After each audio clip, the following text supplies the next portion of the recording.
Let me tell you, if you'd asked me a year ago if one little red toy car could flip a billionaire's world upside down, I'd have laughed in your face. But then again, life has a way of making you eat your words, right? See, it started with this. Two boys, identical twins, shivering on an old park bench, clutching that fading red car like it was the last treasure on earth, eyes darting between strangers who couldn't be bothered to see them. And somewhere on the other side of that ordinary morning, a CEO named Jimmy Sanders, me, yeah, walked by thinking he was just another man on top of the world. But man, I had no idea how wrong I was. I remember the air biting through my coat as I crossed Central Park, brain fogged up with meetings and numbers and all the usual stuff, when out of nowhere, this tiny voice stops me in my tracks. "Sir, want to buy our car?" There they were, Mason and Andrew, same sandy hair, same stubborn chins, shoes scuffed raw. They looked up at me, nervous but trying so hard to be brave, and something about them just hit. Not pity, not guilt. Something raw, like I'd been yanked back to earth. "How much?" I asked, because what else do you say when two kids offer you their best possession like it's a lifeline? "Whatever you can give," one replied. "We just really need the money. Our mom's sick." You ever see that look in a kid's eyes? That look that tells you hope's a thing they still believe in, even when nothing else makes sense. I handed over way too much cash for a toy car, but I swear, it didn't feel like charity. Not even close. The way Mason hesitated before handing it over, like letting go was tearing something out of him. I think that moment's gonna haunt me forever. Now, any sane person would walk away, maybe pat themselves on the back, head to lunch, and get on with life. But you know what I did? I told my driver to follow those boys, because I needed to know, needed to see where they went, maybe just to make sure my conscience could sleep that night. What I saw instead was two kids hustling down broken sidewalks, ducking into an apartment that looked barely safe to stand in. I'm not sure what got into me. Call it fate, call it guilt, I don't know. But I walked up those cracked stairs, knocked, and stepped into a whole new chapter one never saw coming. Inside, it was all peeling paint and threadbare furniture, but there was a stubborn neatness to it, like they'd fought hard to keep dignity alive. Their mom, Emily, was out cold on a thin mattress, her breath rattling in her chest. The boys circled her like little sentries, scared but not crying, holding it together because that's what they thought they had to do. "How long?" I asked, my voice barely above a whisper. "Weeks," one boy said, shoulders slumped. "She's getting worse." They didn't have a dollar to their name. They'd sold their favorite toy just for the chance she'd get better. I took charge, almost on autopilot. Hauled her to my car, raced to the hospital, pulled every string in my Rolodex to get her seen. Signed forms, unlocked insurance, told the nurses and doctors to spare nothing. Part of me was thinking, "What the hell are you doing, Jimmy?" But the rest just knew I wasn't walking away. That night, as the twins dozed against me in the waiting room, I promised them, "You're with me till she's better." And let me tell you, that was the start of everything. Bringing them to my mansion was like inviting a storm into a mausoleum.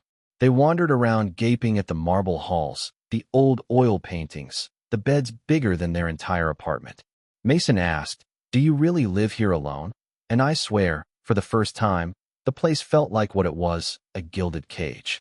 I told them, "Not tonight," and meant it more than they could know. They adjusted fast, kids do. Found the swimming pool, got used to Mrs. Sanchez's gruff kindness, and turned my wine fridge into a cereal shelf. Every day brought some little surprise, like the first time Mason peeked into that locked room at the end of the hall, and I snapped a little too hard. That was Carlos's room, my son who died. The room I'd kept frozen in time like some monument to loss. They didn't know, of course. Not then. Emily got stronger with every week. The hospital became less of a battleground and more of a checkpoint. I saw a fire in her, the kind that fights through pain for the sake of her boys. And those boys, they lit up the house in ways I'd forgotten were possible. Chess games in the living room, soccer on the lawn, arguments over who got the last pancake. My staff adjusted, I adjusted, and before long, the cold silence was gone. But healing isn't neat. There were broken vases, late-night tears, fever scares. Once, I caught Andrew crying for his mom in the dark. I sat beside him, just listening, and realized I'd spent years dodging this kind of pain, closing myself off, and maybe that was why I was so drawn to them. Maybe they reminded me of what I'd lost. One afternoon, Emily cornered me. "You love them, don't you?" she said, just like that. I dodged, she pressed. She wanted stability for her boys, but she also needed her own life, her own choices. I couldn't blame her. But when she talked about leaving, about getting her own place, the thought twisted something deep inside me. "What if I asked you to stay?" I blurted, honest for once. She looked at me, all questions, all hope and caution tangled together, and for a moment, neither of us knew what would come next. It was Andrew who finally cracked the hardest shell. One evening, he wandered into Carlos's room, eyes wide, curious. "This was your son's, wasn't it?" he asked, gentle. "He was our age." I told him the truth, the accident, the loss, the guilt. He sat beside me and said, "My mom says it's okay to be sad, but you gotta let yourself be happy too." It felt like a door had opened. Emily came in, quiet and steady, and for the first time in years, I let myself be comforted. As spring rolled in, our lives started to mesh. Emily's health improved, the twins put down roots, and even my own ghosts began to fade. We went on family outings, built a turtle habitat in the garden, got muddy and laughed till our stomachs hurt. For the first time in years, I didn't care what the neighbors thought, or what board members whispered behind my back. I had a new board now, Mason, Andrew, and Emily.